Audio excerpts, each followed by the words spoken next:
ये कहानी एक छोटे से गांव में स्थित एक पुराने हवेली की है, जो करीब 200 साल पुरानी थी। हवेली की संरचना में टूट-फूट के बावजूद उसकी भव्यता और इतिहास हर किसी को अपनी ओर खींचता था।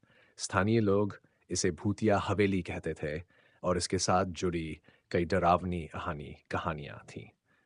इस हवेली में कई साल पहले एक अमीर जमींदार अपने परिवार के साथ रहा करता। परिवार में उसकी पत्नी और एक छोटी बेटी थी। जमींदार की बेटी बहुत प्यारी और मासूम थी, लेकिन किस्मत को कुछ और ही मंजूर था। एक रात अचानक हवेली में आग लग गई। जमींदार और उसकी पत्नी तो किसी तरह से बच निकले, लेकिन उनकी बेटी आग की चपेट में आ गई और उसकी मृत्यु हो गई। उस हादसे के बाद जमींदार और उसकी पत्नी हवेली छोड़कर कहीं और चले गए। लेकिन हवेली में उनकी बेटी की आत्मा के होने की बातें गांव में फैलने लगीं। गांव के लोग कहते थे कि उन्होंने रात के अंधेरे में हवेली की छत पर एक छोटी बच्ची की परछाई देखी है, जो बुरी तरह से रो रही थी। कई सालों तक हवेली वीरान रही और इसके साथ जुड़ी कहानियां और भी डरावनी होती गईं।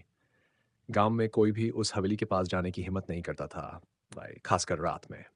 फिर एक दिन एक निडर युवक जिसका नाम राज था, वह गांव में आया। उसे भूत-प्रेत जैसी बातों पर बिल्कुल भी यकीन नहीं था। उसने गांव के लोगों की बातों को चुनौती दी और कहा कि वह खुद उस हवेली में रात गुजार कर देखेगा कि वहां कुछ है या नहीं।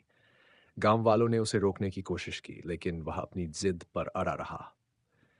रात के अंधेरे में राज हवेली के अंदर चला गया। हवेली में कदम रखते ही उसे एक अजीब सा सन्नाटा महसूस हुआ।